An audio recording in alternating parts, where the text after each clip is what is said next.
Sebagaimana kita tahu bahwasanya Allah Subhanahu wa taala mengkaitkan kebahagiaan dengan keimanan, yaitu siapa yang beriman dia pasti bahagia. Siapa yang tidak beriman dia pasti sengsara.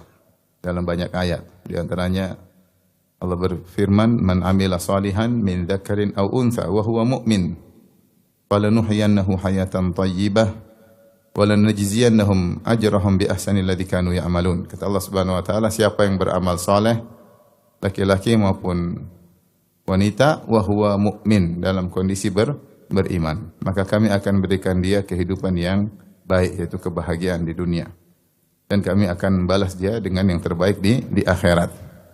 Demikian juga misalnya Allah menjelaskan innal abrara lafi na'im, sungguhnya orang-orang yang abrar, yaitu orang-orang yang beriman, beramal saleh, ya, lafi na'im, sungguh benar-benar dalam kebahagiaan.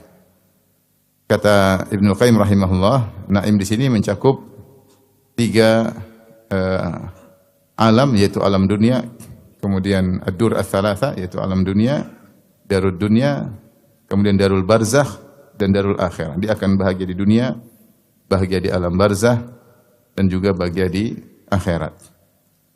Dan sebaliknya, siapa yang berpaling dari keimanan, maka dialah yang sengsara. Kata Allah Subhanahu wa taala, "Man a'rada an dzikri fa inna lahu ma'isyatan dhanka." Siapa yang berpaling dari peringatanku, maka bagi dia kehidupan yang sempit di dunia, di alam barzakh, apalagi di akhirat. Karenanya Ibnu Taimiyah rahimahullah punya perkataan yang indah yang menunjukkan bahwasanya orang beriman pasti bahagia. Kata beliau, "Inna fid dunya jannatan man lam yadkhulha lam yadkhul jannatal akhirah." Di dunia itu ada surga. Siapa yang tidak bisa masuk surga dunia tersebut, dia tidak akan bisa masuk surga akhirat. Jadi Ibnu Taimiyah rahimahullah ingin mengatakan orang beriman pasti bahagia. Dia pasti merasakan surga dunia sebelum surga akhirat. Kalau di dunia dia tidak pernah bahagia, berarti imannya bermasalah.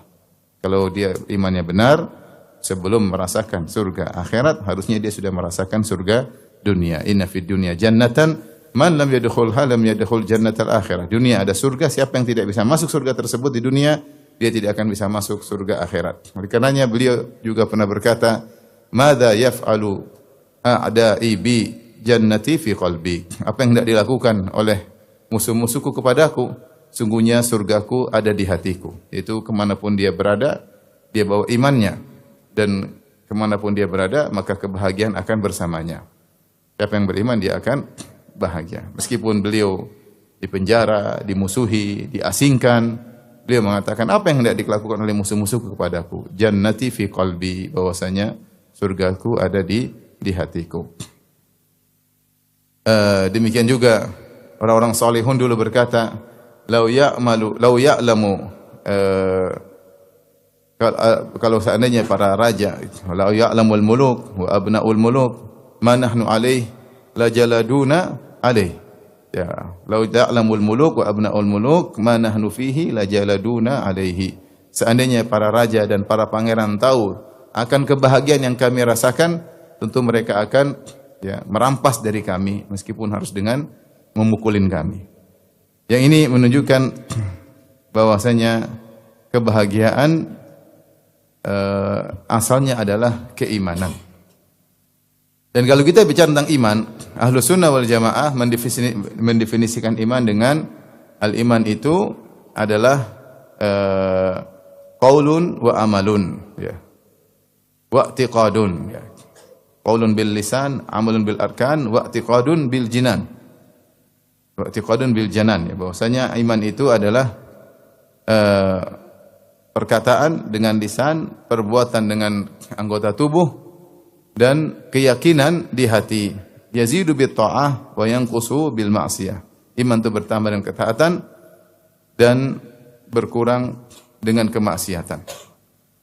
Dan tentunya poros dari perkataan perbuatan adalah amalan hati, amalan hati. Tidak ada faedahnya perkataan dan perbuatan jika ternyata amalan hatinya rusak. Karenanya banyak sekali dalil yang menunjukkan akan hal ini, bahwasanya amalan hati adalah poros dari segala amal soleh atau perkataan-perkataan yang baik. Seperti Nabi SAW bersabda, "Innallaha la yanzuru ila suwarikum wala ila ajsamikum, walakin yanzur ila qulubikum wa a'malikum." Sungguhnya Allah tidak melihat kepada rupa kalian, kepada penampilan kalian, jasad kalian, tetapi Allah melihat kepada hati kalian dan amal kalian. Rasulullah SAW juga bersabda, ya, "Inna fil jasadi mudghah, idza saluhat saluhal jasadu kullu wa idza fasadat fasadal jasadu kullu ala wa hiyal qalb." Sungguhnya di dalam hati ada segumpal daging. Jika baik daging tersebut, maka baik pula seluruh jasad, dan jika buruk daging tersebut, maka buruk pula seluruh jasad. Ketahui dia adalah qalbu. Ini menunjukkan bahwasanya amalan qalbu atau amalan hati yang menjadi poros utama terkait dengan keimanan. Demikian juga misalnya Allah berfirman, "Lan yanalallaha luhumuha wala dima'uha walakin yanaluhu taqwa minkum." Sungguhnya hewan-hewan yang kalian sembelih tersebut, ya, apakah ketika Idul Adha, apakah ketika hajian, tidak akan sampai kepada Allah dagingnya dan tidak akan sampai kepada Allah darahnya. Walakin yanaluhu at-taqwa minkum, tapi yang sampai kepada Allah ketakwaan kalian. Dan ketakwa tempatnya di hati, kata Nabi sallallahu alaihi wasallam, ya, at-taqwa hahuna, at-taqwa hahuna, at-taqwa hahuna. Takwa tempatnya di hati. Yang jadi paling utama adalah amalan hati.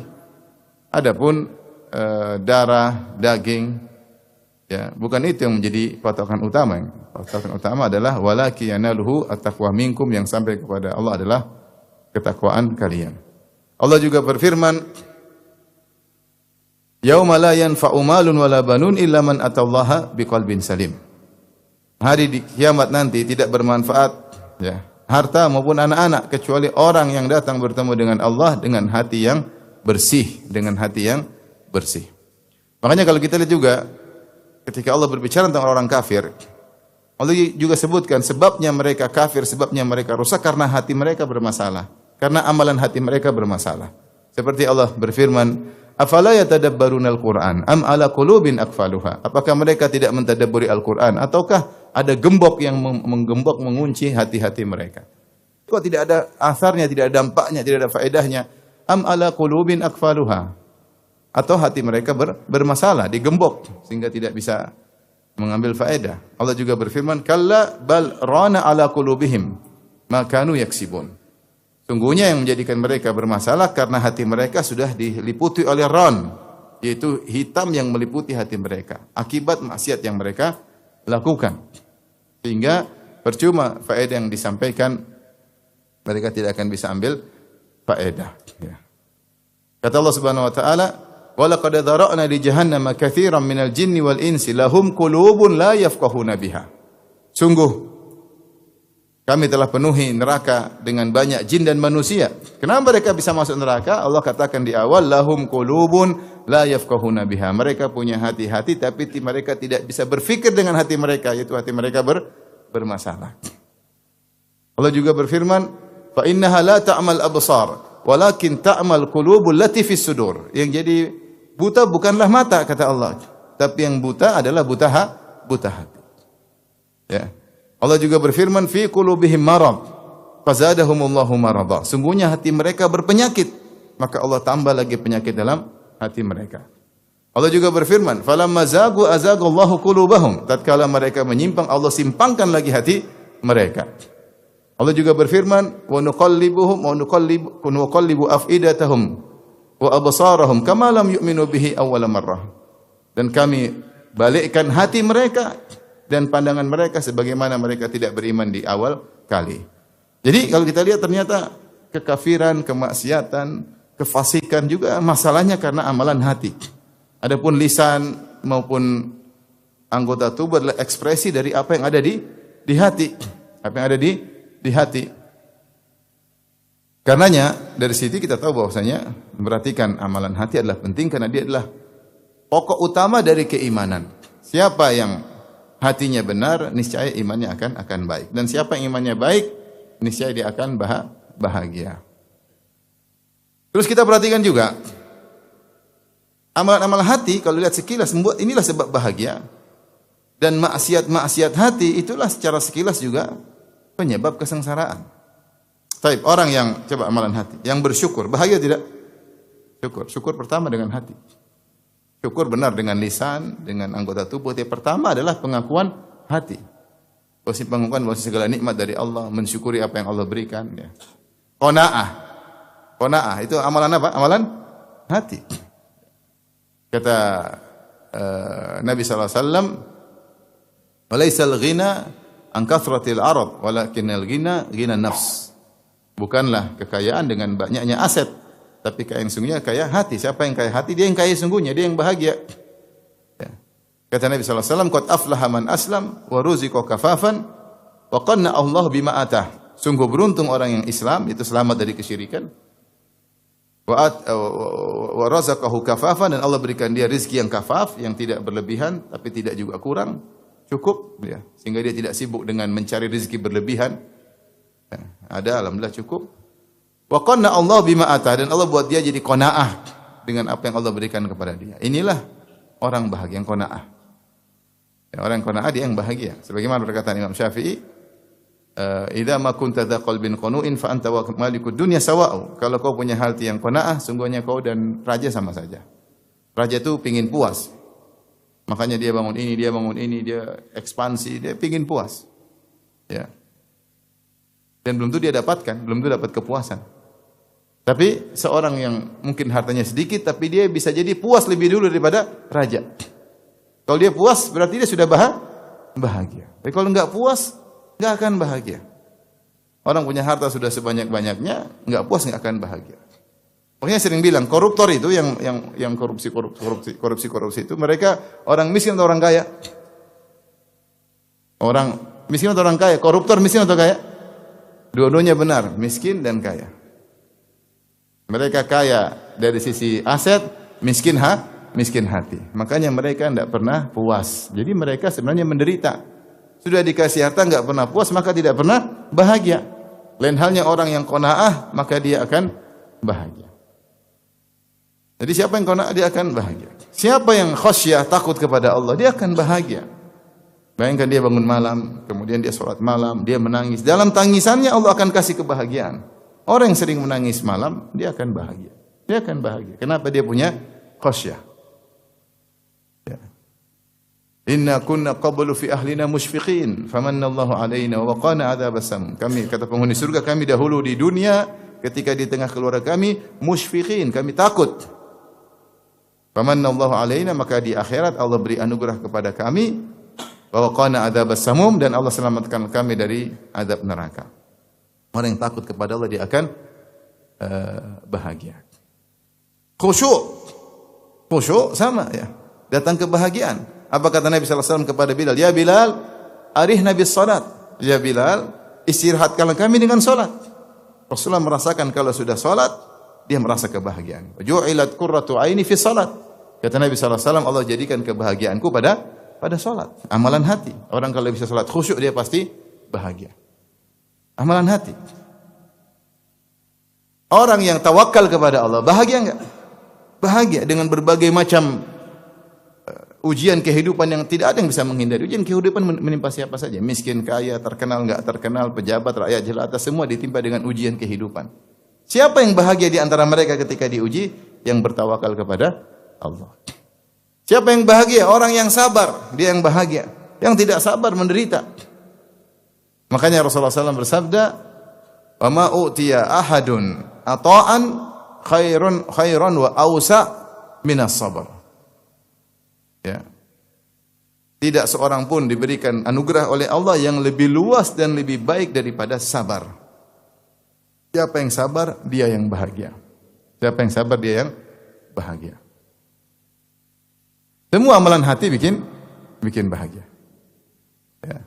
Tawakal kepada Allah, khasyatullah, sabar, berharap kepada Allah, husnuzan kepada Allah Subhanahu wa taala. Ini semua amalan hati yang bahagia. Coba kita bandingkan amalan hati, maksiat hati merupakan sebab kesengsaraan. Contoh, hasad. Menderita enggak orang hasad? Menderita. Sedikit-sedikit hasad. Lihat orang beli mobil lebih bagus, waduh, jengkel dia. Mudah-mudahan mobilnya meledak. Lihat orang istrinya lebih cantik, aduh, mudah-mudahan mati biar sambil istrinya. Ya, hasad terus. Lihat orang terkenal, dia hasad. Lihat orang lebih berhasil, dia yang menderita. Padahal dia juga sudah berhasil. Tapi hatinya tidak kuat melihat ada yang lebih berhasil daripada dia. Ya. Maka orang hasad orang yang paling menderita. Orang yang tidak pernah bersyukur, tamak. Tidak pernah bahagia. Tamak terus, tamak terus, tamak terus. Tidak berkah. Apa kata Nabi sallallahu alaihi wasallam? Nasihat Nabi kepada Hakim bin Hizam. Ya Hakim, inna hadhihi dunya hulwatun khadirah. Wahai Hakim, sungguhnya dunia ini manis dan hijau. Manis dirasa, sejuk dipandang, hijau. Man akhadhaha, ya, atau inna hadzal mal hulwatun khadirah. Sungguhnya harta itu adalah manis dan hijau. Faman akhadhahu bisakhawati nafsin burika lahu fihi. Siapa yang mengambil dunia itu dengan, dalam riwayat bi tibin nafs, yaitu dengan jiwa yang tidak tamak. Yang ngambil dengan jiwa yang tenang, ya. Jiwa yang dermawan, maka akan diberkahi baginya. Ya. Adapun waman akhadahu bi israfin nafs, dengan tamak, kepingin terus, maka Allah tidak lam yubarak lahu fihi. Ya, maka dia tidak akan diberkahi oleh Allah Subhanahu wa taala. Wa kalladzi ya'kul wa lam yashba, seperti orang yang makan tapi enggak pernah kenyang. Tamak. Sehingga dunia itu seperti air laut yang asin, semakin diminum semakin bikin haus. Sehingga tidak ada bahagia. Tidak ada bahagia. Dia punya rumah 2 tidak bahagia. Udah punya mobil 3 tidak bahagia. Udah punya perusahaan 5 tidak bahagia. Repot. Kenapa dia enggak punya amalan hati, yaitu qanaah? Tidak punya amalan hati, syukur kepada Allah Subhanahu wa taala. Coba, orang yang pemaaf, bahagia enggak? Bahagia.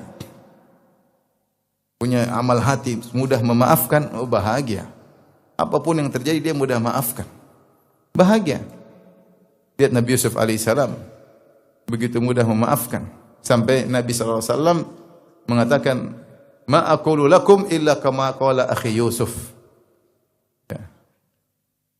Tidak aku berkata kepada kalian wahai orang Quraisy kecuali seperti perkataan Nabi Yusuf kepada saudara-saudaranya, la tathriba alaikumul yaum, tidak ada celaan bagi kalian. Subhanallah, Nabi Yusuf alaihissalam sangat mudah memaafkan. Kalau kita baca bagaimana dia memaafkan semua orang bermasalah dengan dia. Dia maafkan kakak-kakaknya, dia tidak dendam. Dia maafkan Imratul Aziz yang memenjarakan dia tidak dendam. Bayangkan, kita kalau dipenjara 1 tahun dendam atau tidak? Dendam. Apalagi gara-gara Imratul Aziz di penjara sampai ada yang bilang 14 tahun. Luar biasa. Dia tidak dendam sama Imratul Aziz, tidak dendam. Ya. Bahkan dalam buku-buku tafsir disebutkan akhirnya dia menikah dengan Imratul Aziz, tapi tidak ada riwayat yang sahih. Cuma disebut dalam buku tafsir, akhirnya suami dari Imratul Aziz, suami dari Zulekha meninggal dunia. Jadilah dia janda. Akhirnya Yusuf disuruh menikah dengan Imratul Aziz. Kemudian Imratul Aziz berkata, ya intinya akhirnya ketemu lagi ya. Kan begini bagus kata Yusuf. Tapi itu riwayat enggak ada yang sahih ya. Terus Imratul Aziz mengatakan, ya kau kasih udzur sama akulah, suamiku tidak pernah mendatangiku, makanya aku dulu baru begini-begini ya. Tapi intinya dia tidak dendam sama Imratul Aziz. Dia juga tidak dendam kepada orang yang sudah dia tafsiri mimpinya.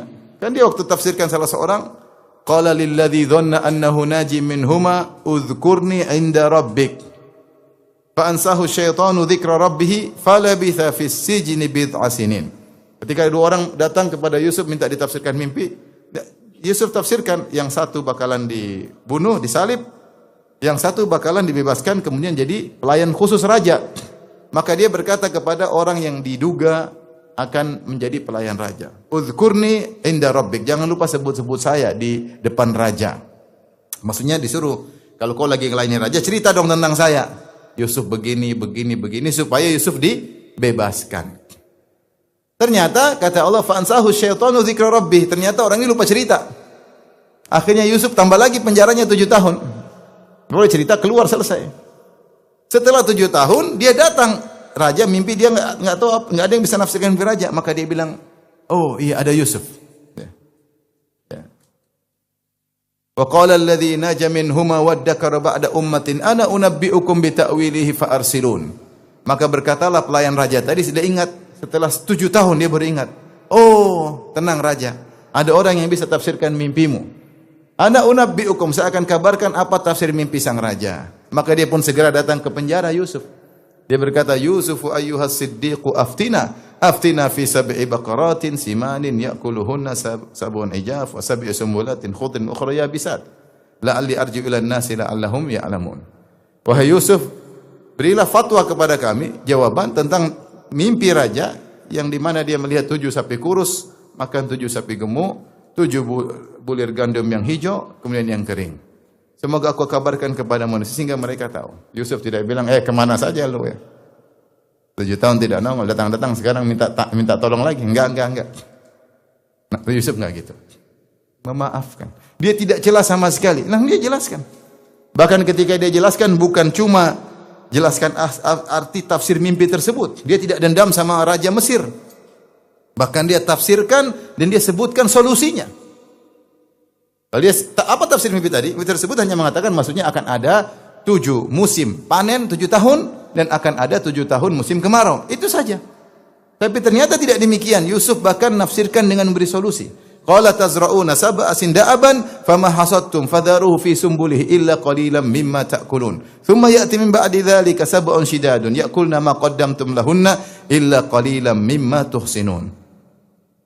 Kata Yusuf, tanamlah gandum sebanyak-banyaknya selama tujuan pertama, terus simpan dengan bulirnya, jangan dikeluarkan dari bulirnya.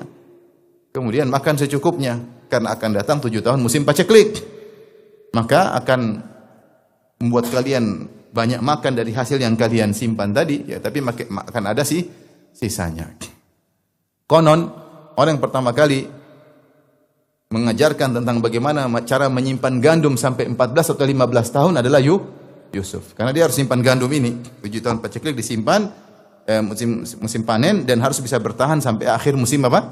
Paceklik. Caranya gandum tersebut jangan dilepas tapi tetap dalam bulirnya, disimpan dalam semacam kendi atau semisalnya. Intinya ada cara mereka dan itu Yusuf yang pertama kali mengajarkan. Wallahu alam bisawab. Tapi intinya bagaimana Yusuf sangat mudah memaafkan. Dia yang bahagia, di penjara bahagia. Makanya orang-orang penjara berkata, "Inna naraka minal muhsinin." Wahai Yusuf, tafsirkanlah mimpi kami. Kami melihat engkau orang yang baik. Kenapa Yusuf ternyata dalam penjara dia membantu orang, kasih nasihat. Kalau orang hatinya buruk dia enggak bisa begitu. Enggak bisa begitu. Sangat mudah memaafkan. Orang mudah memaafkan itu sangat bahagia. Saya ketemu kakak-kakaknya juga, kakak-kakaknya, "Engkau Yusuf ya?" La tathribu alaikumul yaum yaghfirullahu lakum. Tidak ada cercaan bagi kalian. Allah akan, mudah-mudahan Allah ampuni kalian. Sangat pemaaf, maka dialah yang bahagia. Nabi Muhammad SAW juga sangat pemaaf. Lihat Nabi SAW diracun oleh wanita Yahudiyah sampai itu racun tersebut menyebabkan Rasulullah sakit sampai akhirnya meninggal dunia. Rasulullah pun tidak membunuh wanita Yahudi tersebut.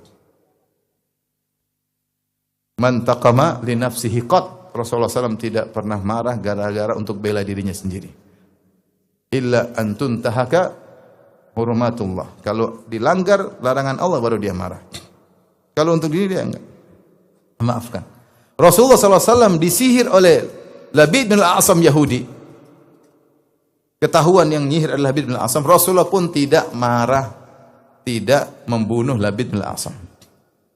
Bagaimana maafkan Nabi SAW? Mati yang sangat lapang. Itu yang bikin orang bahagia. Tapi sebaliknya kalau dendam, tidak bahagia. Dendam terus, dendam. Sama anak dendam. Ada orang sama anaknya dendam? Ada. Sama kakaknya dendam, sama adiknya dendam, sama ibunya dendam, sama bapaknya dendam. Ada. Saya heran juga, tapi ada orang seperti itu. Ada orang seperti itu. Sampai ada orang datang, saya marah sama bapak saya. Dendam, bapaknya udah mati padahal dia masih marah. Dendam masih berlanjut. Kenapa? Dulu waktu kakak saya masih kecil, bapak saya kasih hadiah rumah kepada kakak saya. Rumah besar, mewah. Saya enggak dikasih apa-apa. Kemudian bapak saya meninggal, saya enggak dapat apa-apa. Sedangkan kakak saya enggak mau bagi-bagi. Dendam dia sama bapaknya. Kurang ajar bapak dulu. Bapak udah mati masih dikurang ajarin. Jadi dendam repot. Orang kalau dendam apa? Sengsara. Kalau maafkan, bahagia. Oleh karenanya, ya, Kalau ingin bahagia, jadilah orang yang beramal hati yang baik. Bersihkan hati. Semakin hati bersih, semakin bahagia. Maka Rasulullah SAW pernah ditanya, Ayul mu'minini akyas? Ya Rasulullah, orang mukmin mana yang paling cerdas? Maka Rasulullah SAW berkata, ya,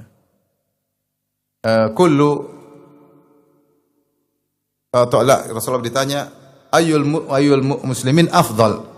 Siapa kaum muslimin yang paling afdal? Maka Rasulullah SAW berkata, kullu mahmumil qalbi saduqil lisan.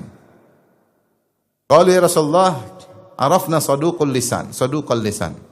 Fama mahmumul qalb? Kata Rasulullah SAW, kullu qalbin taqiyyin. Ya.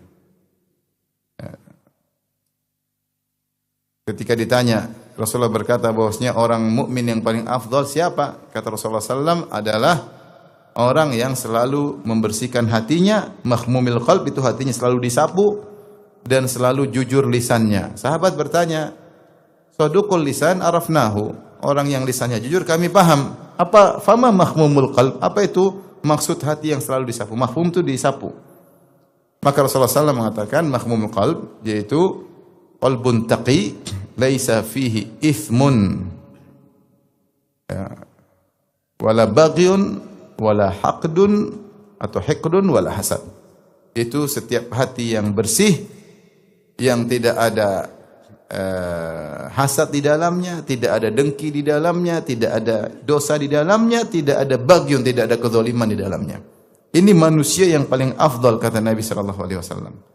Isyarat bahwasanya hati itu sering kotor dan harus sering disapu. Karena Rasulullah mengatakan kullu mahmumil qalbi, yaitu setiap hati yang selalu disapu. Isyarat bahwasanya hati itu selalu datangi kotoran.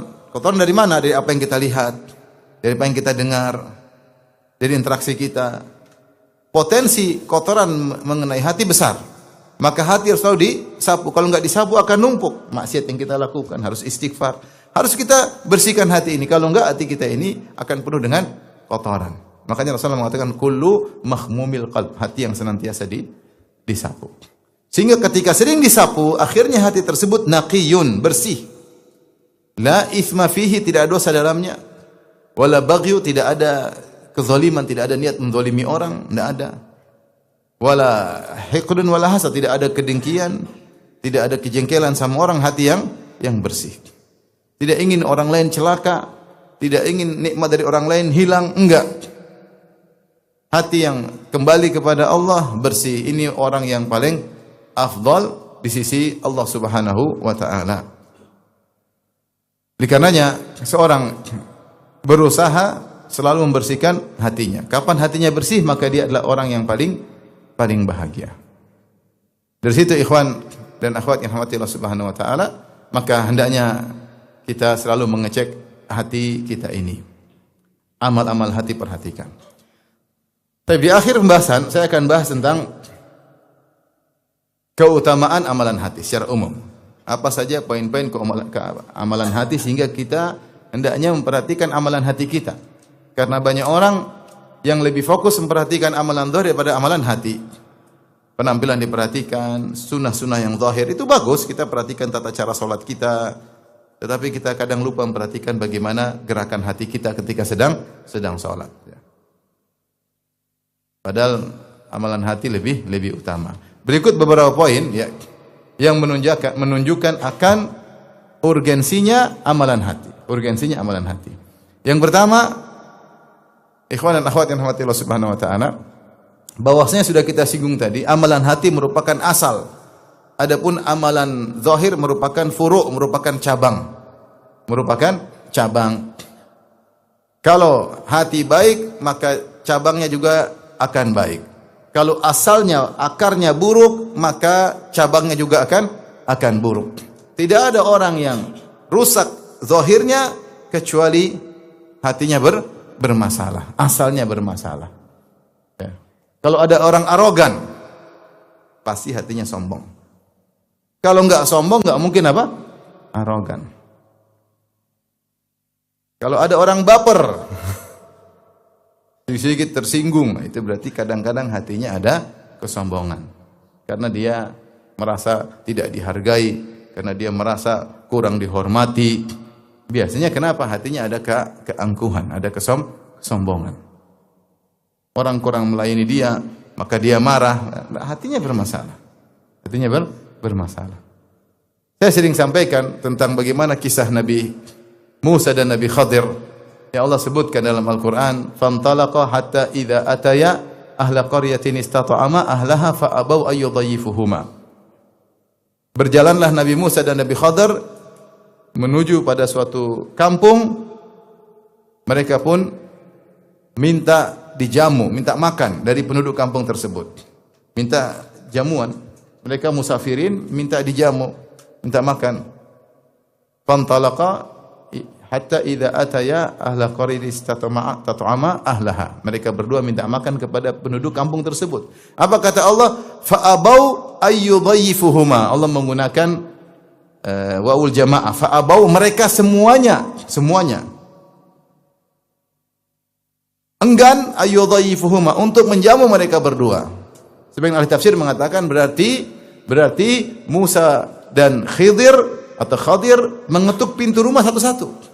Semuanya sepakat tidak mau menjamu Nabi Musa dan Nabi Khadir. Subhanallah. Sudah mereka pulang. Ketika mereka pulang, fawajada fiha jidaran yuridu an yanqadha fa aqama. Tiba-tiba mereka dapati ada dinding yang mau jatuh, maka diluruskan oleh Nabi Khadir, karena ternyata di bawah dinding tersebut ada harta milik anak-anak yatim, 2 anak yatim. Tapi mau saya, Nabi Musa, Nabi Khadir tidak marah. Tidak bilang, kalian enggak tahu ini siapa? Ini Khadir loh. Khadir juga bilang, kamu enggak tahu ini Musa Bani Israel. Pernah bicara langsung dengan Allah Subhanahu wa taala, kalian enggak ngerti, masa enggak mau kasih makan? Sama sekali mereka tidak tersinggung. Mereka tidak ngamuk-ngamuk, tidak marah-marah. Kenapa? Karena para hati-hati para nabi sangat bersih. Tidak ada kesombongan sama sekali. Coba kalau kita yang digituin, selesai. Ustadz ketuknya kasih makan, ya sudah. Saya tidak akan datang lagi ke kota ini sampai mati. Ya, kenapa ada keangkuhan? Ya. Oleh karenanya kalau akar baik, cabangnya pasti apa? Baik. Tapi kalau kelihatan cabang buruk, akarnya pasti bermasalah. Kenapa ada orang arogan? Dia sombong, backingan dia mungkin hebat. Jenderal bintang 7 misalnya, makanya dia backingannya Jenderal bintang 7. Sehingga dia arogan. Ada kesombongan. Tidak ada kerusakan di luar kecuali ada terkait dengan akarnya. Ini keutamaan pertama, bahwasanya perbaiki akar, perhatikan lebih detail, lebih baik, niscaya cabang akan ikut menjadi lebih baik. Ini yang pertama. Yang kedua, di antara keistimewaan amalan hati, bosnya amalan hati, ya, bisa kita amalkan setiap saat. Lain halnya dengan amalan badan. Amalan badan ada waktunya. Salat ada waktunya. Takbiratul ihram sampai salam ada waktunya. Kita baca Quran ada waktunya, baca 10 menit, setengah jam, ada waktunya. Kita misalnya puasa, ada waktunya, menahan makan, menahan minum dari terbit fajar sampai terbenam matahari. Tapi amalan hati, senantiasa takut kepada Allah, bisa berkesinambungan enggak? Bisa. Ibadah hati bisa terus. Senantiasa ada harapan dan takut kepada Allah, bisa terus menerus. Ikhlas hati bisa terus menerus. Jadi subhanallah, amalan hati itu bisa terus menerus. Dia tidak kenal waktu.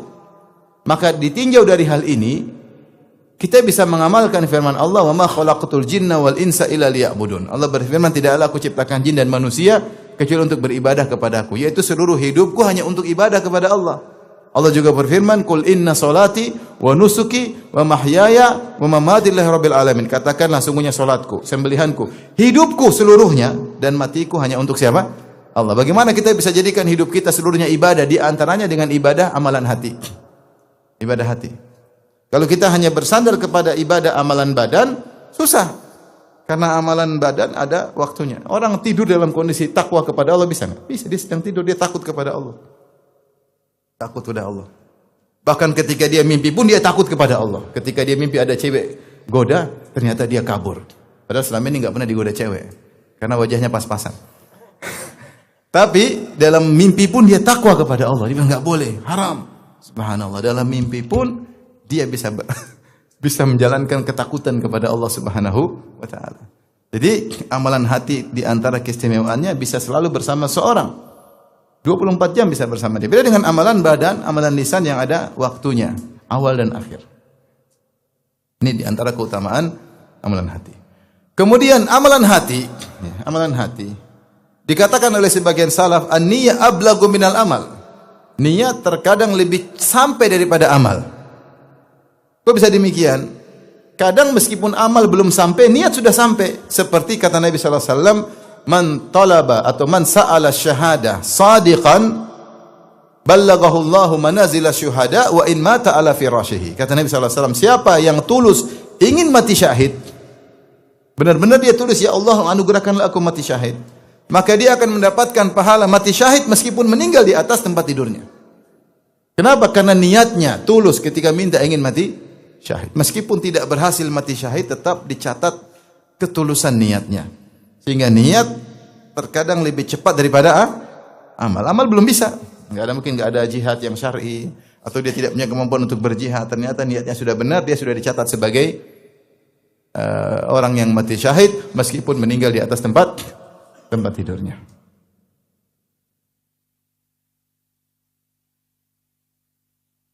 Contohnya siapa? Khalid bin Walid. Sudah berusaha, enggak juga mati syahid. Khalid bin Walid. Ketika dia mau meninggal, diriwayatkan dalam beberapa riwayat, ya, dia mengatakan, ya, aku telah mencari syahadah di banyak peperangan. Dan tidak ada dalam tubuhku satu jengkal pun kecuali pasti ada bekas tombak, bekas panah, ya, bekas pedang, sayatan pedang. Seluruh model senjata sudah mengenai tubuhku. Tidak ada satu jarak sejengkal di tubuh kecuali pasti ada bekas luka. Ya. Nah, sekarang saya meninggal di atas tempat tidur. Ya. Bukan dalam medan pertempuran.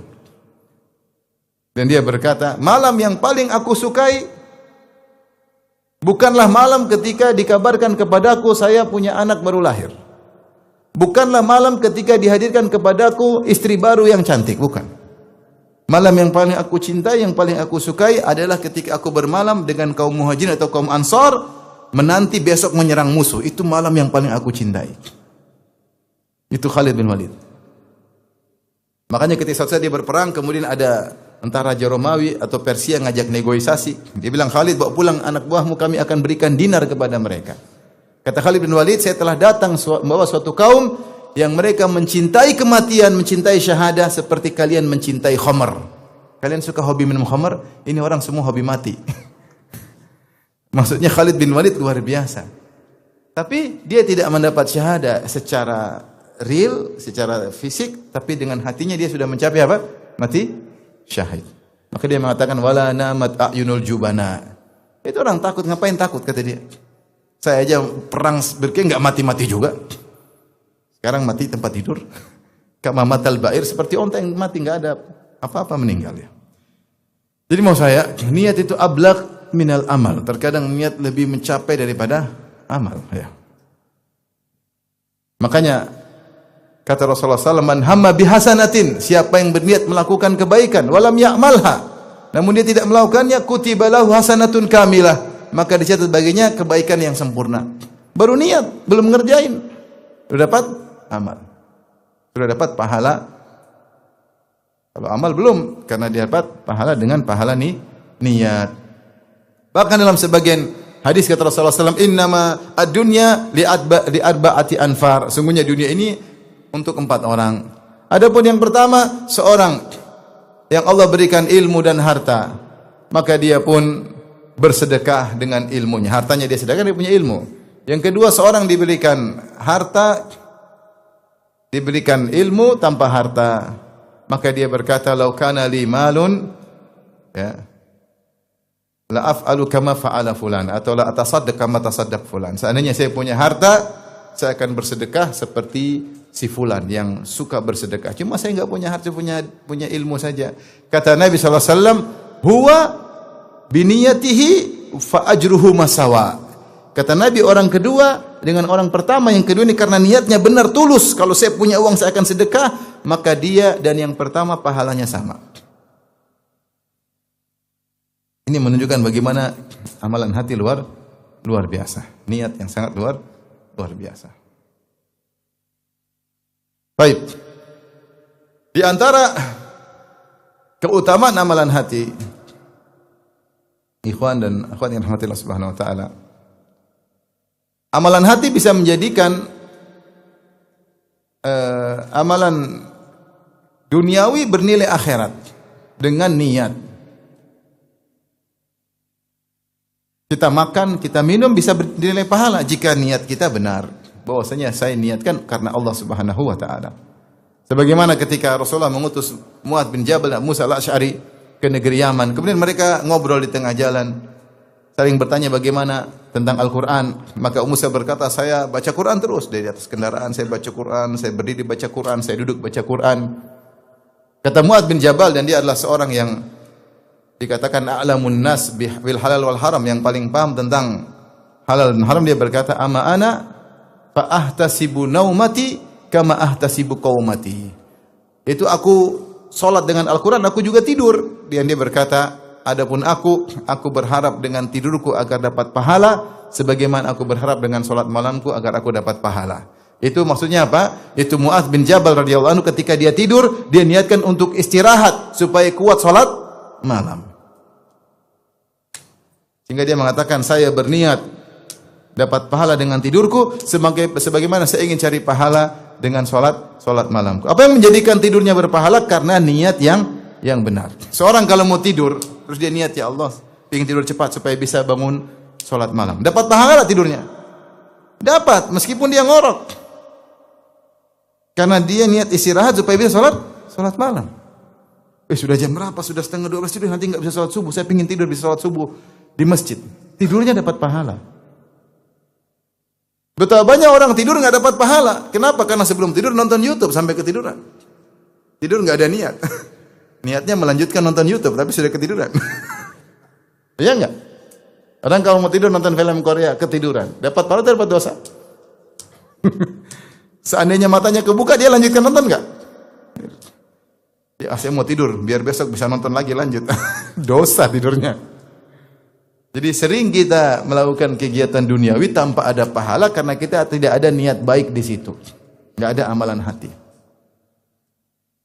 Betapa sering kita olahraga, kita tidak niat. Kalau kita olahraga, niatkan saya olahraga supaya saya kuat ibadah, supaya saya kuat dakwah, supaya saya kuat cari nafkah buat anak istri, supaya saya kuat ke masjid, supaya saya kuat umrah, kuat haji. Pahala seluruhnya kita olahraga duniawi. Sampai Allah Subhanahu wa taala menyebutkan perkara yang paling kalau dilihat zahirnya jauh daripada akhirat, yaitu masalah hubungan intim. Kata Allah Subhanahu wa taala, nisa'ukum harthul lakum fa'tu harthakum anna syi'tum. Sungguhnya istri-istri kalian adalah sawah ladang kalian. Fa'tu harthakum anna syi'tum, maka datangilah sawah ladang kalian anna syi'tum, yaitu sebagaimana kalian suka, kapan saja dan bagaimanapun caranya, terserah. Kata Allah, nisa'ukum harthul lakum. Sungguhnya istri-istri kalian adalah sawah ladang bagi kalian. Dengar bapak-bapak, ini tujukan kepada antum semua yang sudah punya sawah ladang. Yang belum punya cari sawah ya. Bisa disiram. Fa'tu harthakum anna syi'tum. Ya, datangilah sawah ladang kalian kapan saja, bagaimanapun caranya. Itu motivasi.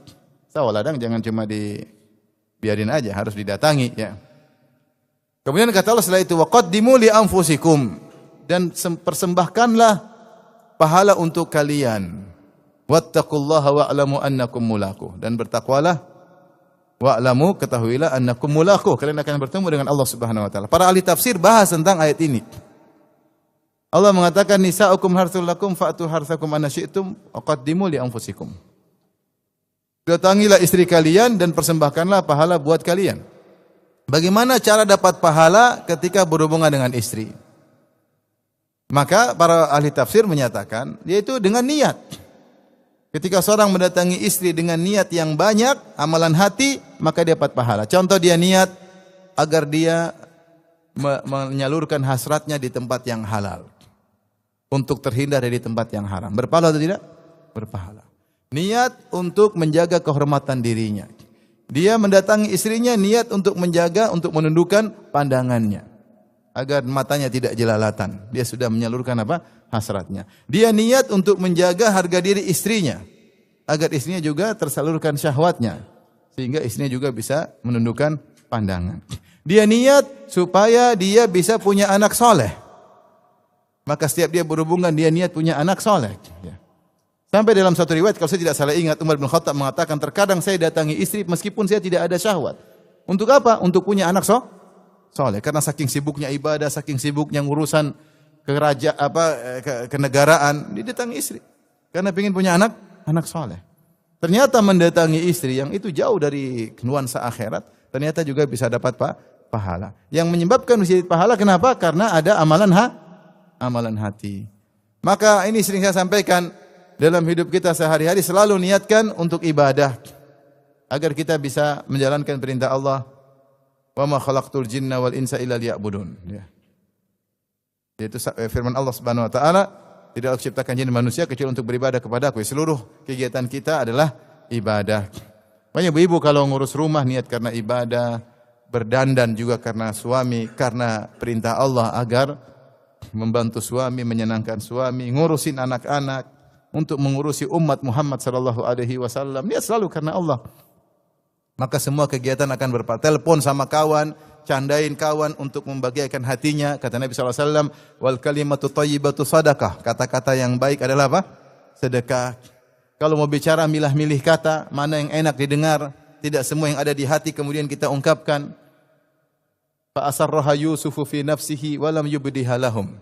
Qala antum syarrum makana. Ketika kakak-kakaknya bilang, yasrik faqad saraka akhul lahu min qabl. Kalau Binyamin pencuri, dulu saudaranya si Yusuf juga pernah mencuri. Jadi saudara-saudaranya, kakak-kakaknya Yusuf nuduh Binyamin dan Yusuf mencuri. Yusuf jengkel, pada Yusuf jadi bangsawan ketika itu. Fa asarraha Yusufu fi nafsi, dia simpan dalam hatinya. Falam yubdi lahum, dia tidak ungkapkan kepada mereka. Dalam hatinya dia berkata, qala antum syarrum makan. Kalian lebih buruk daripada kami. Kami tidak demikian. Tapi dia tidak ungkapkan. Kita milih kata, milih diksi yang baik agar tepat dalam berbicara dapat pahala. Bukankah Rasulullah SAW berkata, "Man kana yu'minu billahi wal yawmil akhir falyakul khairan aw liyasmut." Siapa yang beriman kepada hari akhirat, maka pilih kata yang baik atau dia diam. Dia amalkan hadis ini, dia niatkan saya ingin amalkan hadis ini, dapat pahala. Allah juga berfirman, "Wa qul li ibadi yaqulu allati hi ahsan, inna syaitana yanzagu bainahum." Inna syaitana kalal insani aduwwan mubina.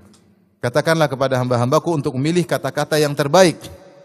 Ingatlah syaitan mengadu domba di antara mereka. Jadi seorang kalau memilih diksi yang baik, dia mau WA, pas ketika telepon niatnya untuk berkata baik, dia dapat pahala. Dia sengaja telepon istri untuk nyenangin istri, dapat pahala enggak? Dapat pahala enggak? Atau jarang lakukan Bapak-bapak? Udah bosan ya? Udah bosan? Telepon istri. Mana sayang, kata-kata yang menyenangkan apa? Istri. Anak-anak telepon, nak gimana kabar, gimana, aduh, masya Allah, dapat pahala. Sehingga semua kegiatan kita berpahala. Yang bikin semua kegiatan kita aktivitas berpahala adalah masalah hati. Kemudian yang menjadikan orang, ya, di antara benar-benar menjadikan bahwasanya amalan hati itu efeknya luar biasa dalam kebahagiaan. Seperti yang dikatakan Syekh Sa'di, bahwasanya pokok kebahagiaan adalah ikhlas. Ikhlas kepada Allah. Orang kalau ikhlas, ini keutamaan hati yang luar biasa. Orang ikhlas, dia akan bahagia. Orang paling orang ikhlas karena dia selalu mencari keridhaan Allah Subhanahu wa taala. Dia tidak peduli apapun komentar manusia karena dia ikhlas. Orang mau puji silakan, mencela silakan, saya lakukan urusan saya dengan Allah Subhanahu wa taala. Kalau Allah sudah tahu saya lakukan, selesai. Makanya orang paling sengsara adalah orang yang riya. Selalu mencari ya pujian manusia. Selalu gelisah. Kalau dia sudah melakukan kegiatan, dia tunggu komentar manusia. Kalau laiknya banyak, dia bahagia. Kalau laiknya sedikit, dia menderita. Kalaupun dia sudah puas, ternyata yang like 2.000 orang. Meskipun dibayar sama dia. Nanti dia melakukan kegiatan baru, ternyata like-nya 1.900, dia sudah sengsara. Kok cuma 1.900 kurang 100 sengsara? Kenapa? Dia cari like. Kalau orang ikhlas enggak peduli. Mau dicela, mau dicaci, mau dimaki, mau dipuji, dia tahu enggak ada urusan. Urusannya dengan Allah Subhanahu wa taala. Dia tulus.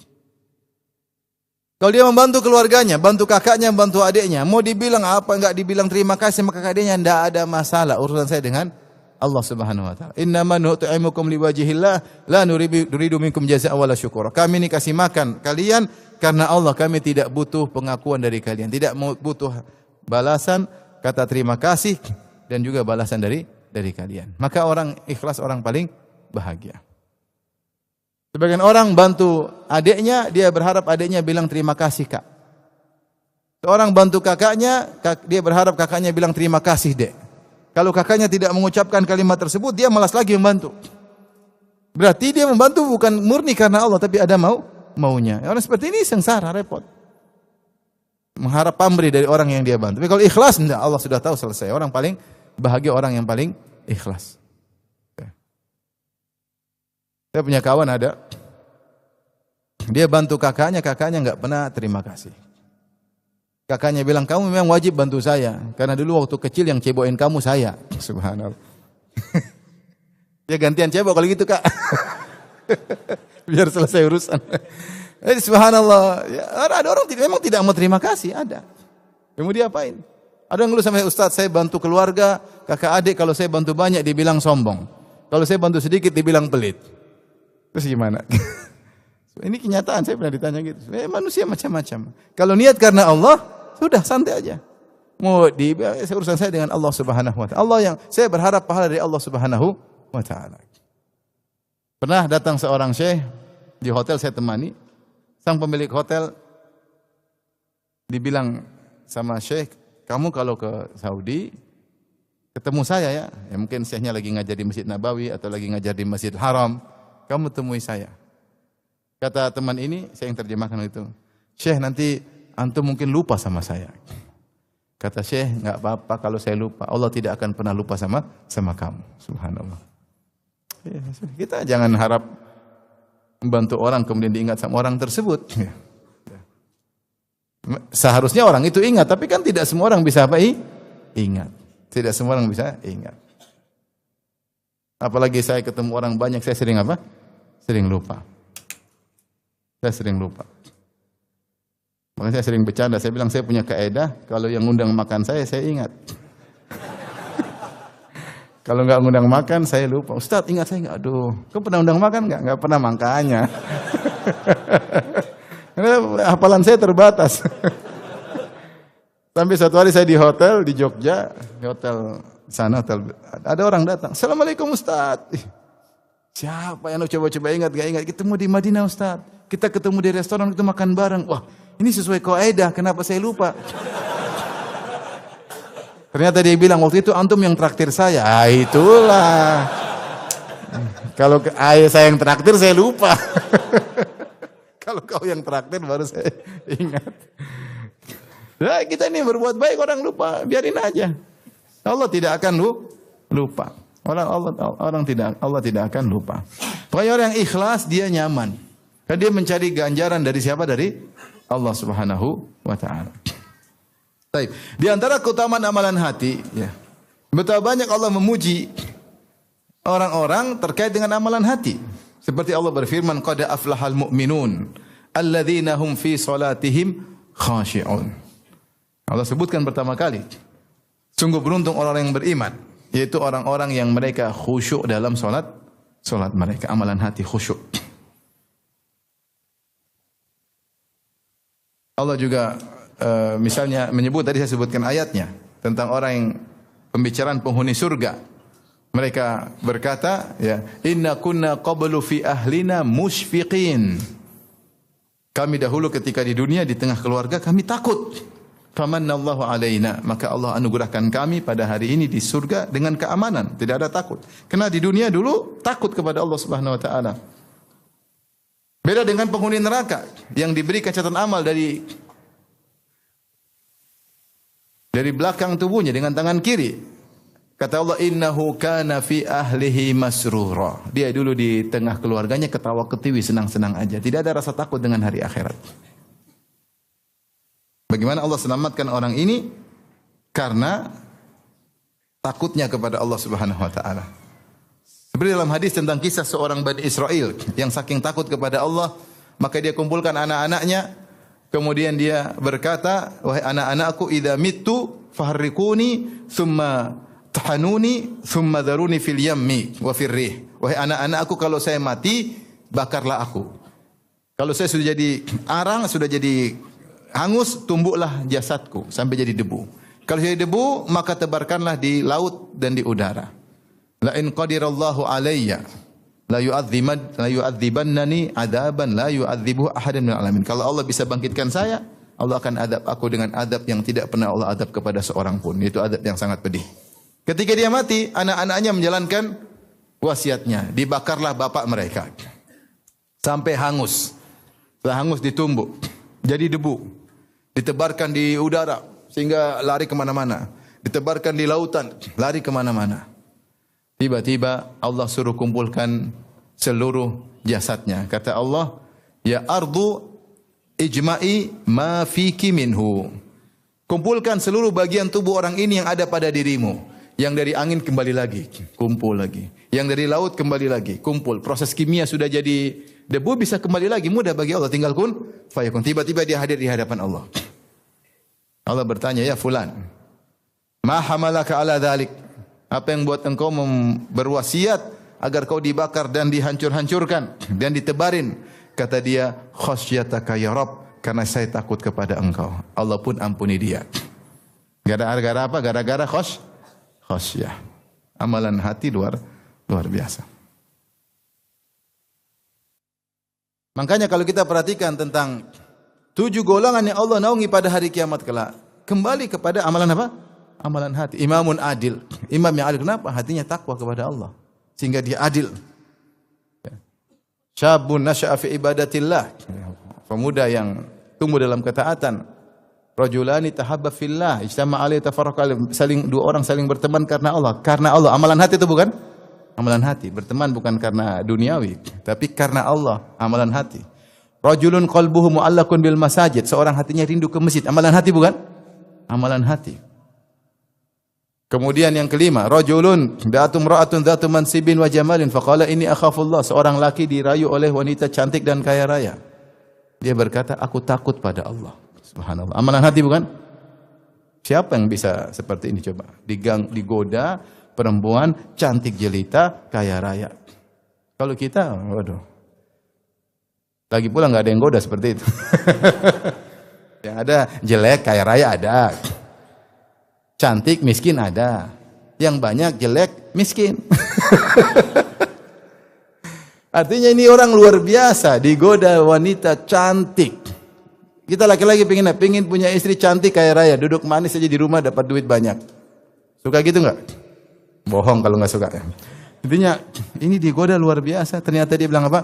Ini akhafullah. Aku takut pada ini. Amalan hati bukan? Amalan hati. Yang keenam, rajulun tasaddaqa bi yamini fa akhfaha hatta la ta'lama shimalu ma tunfiqu yaminuhu. Seorang bersedekah dengan kanan-kanannya, dia sembunyikan sampai tangannya tidak tahu. Ikhlas. Amalan hati bukan? Amalan hati. Bukan masalah sedekahnya, masalah amalan hatinya.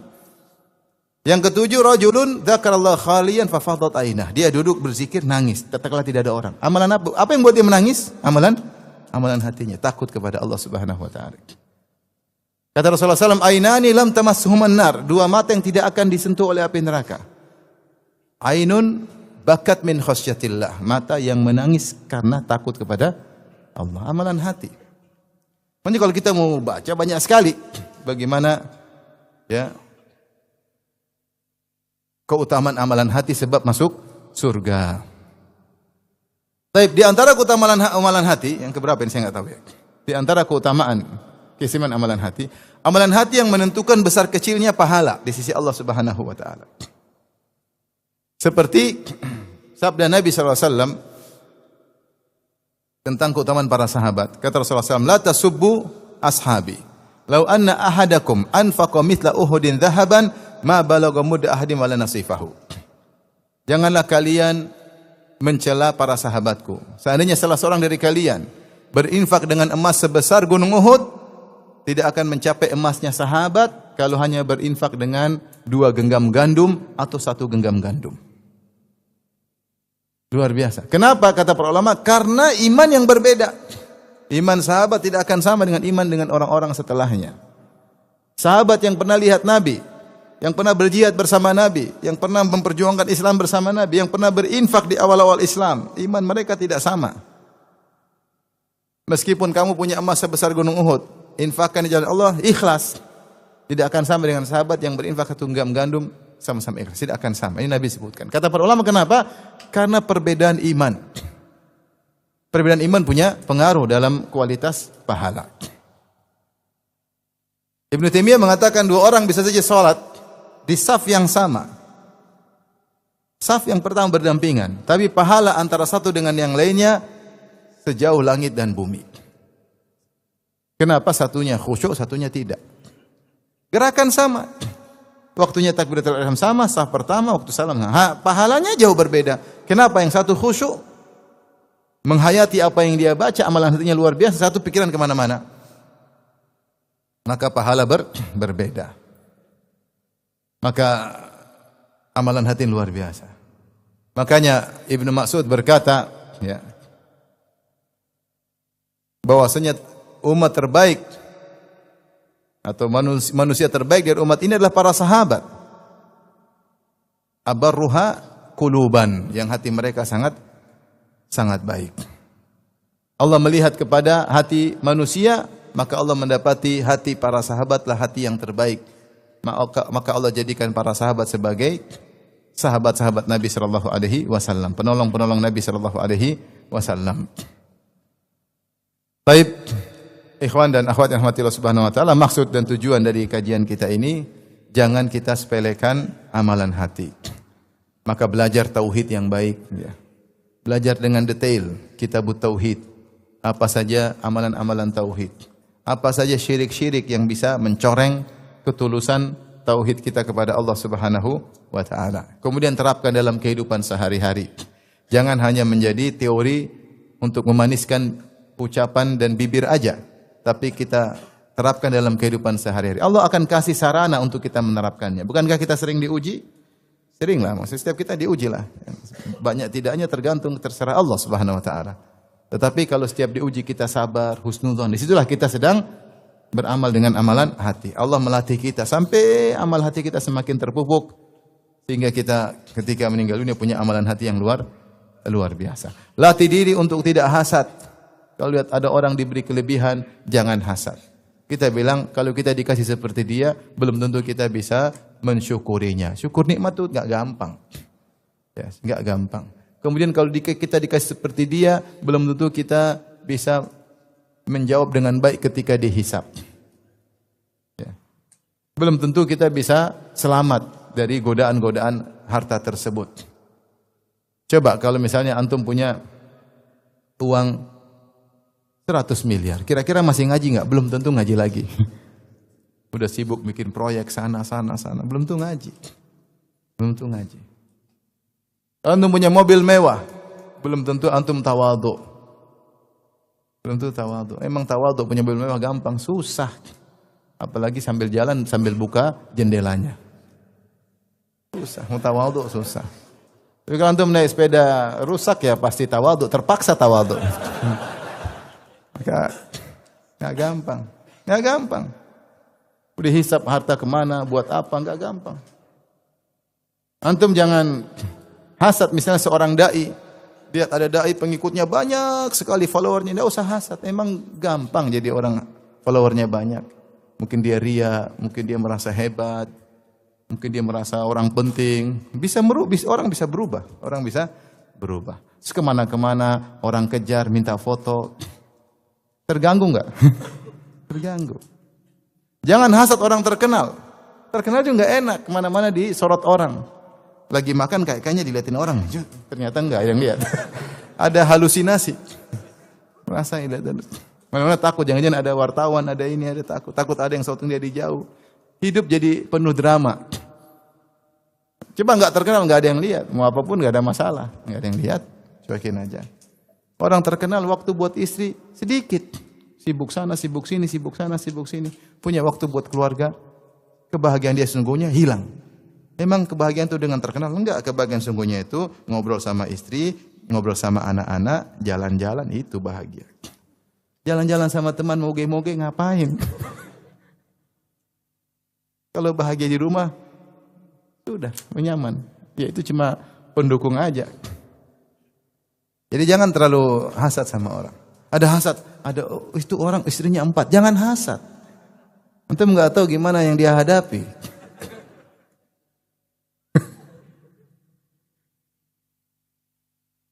Tidak semua itu berat, belum ujian di akhirat, belum hisab di akhirat, dia bisa adil atau tidak. Ya, kita nggak tahu. Yang Allah kasih antum 1 ya sudahlah. Qanaah. Nanti kalau bersyukur kan ditambah.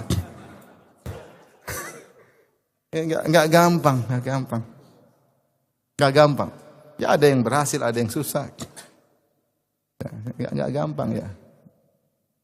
Makanya dulu ada cerita kawan, saya kenal dua-duanya. Mereka jalan bersafar bersama. Yang satu cerita tentang poligami. Cerita semangat. Teman yang satu dengerin. Begitu dia dengar, akhirnya dia poligami. Akhirnya dia menderita.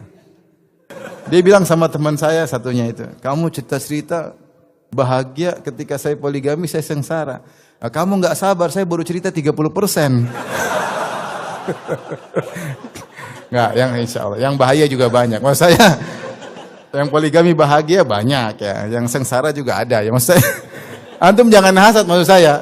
Jangan dikit orang punya ini hasad, belum tentu antum bisa menjalankan. Belum tentu bisa antum tidak tahu apa yang diuji oleh Allah kepadanya. Makanya kalau kita lihat orang punya kelebihan banyak, kau tidak tahu apa yang Allah ambil darinya. Nggak tahu. Tapi kalau kita tidak hasad, tenang, bahagia. Apa yang Allah kasih, insya Allah yang terbaik buat saya. Allah lebih tahu yang terbaik. Allah perhatikan kita person demi person. Apa yang kita sibuk hasad sama orang lain. Dengan gitu hidup apa? Bahagia. Mungkin ini saja, ikhwan. Jadi jangan lupa perhatian terhadap amalan hati. Amalan hati itu pahalanya luar biasa. Dia lebih afdal daripada amalan tubuh secara umum, ya. Maka kita perhatikan, cek hati kita, kalau ada kotoran kita bersihkan sedikit demi sedikit.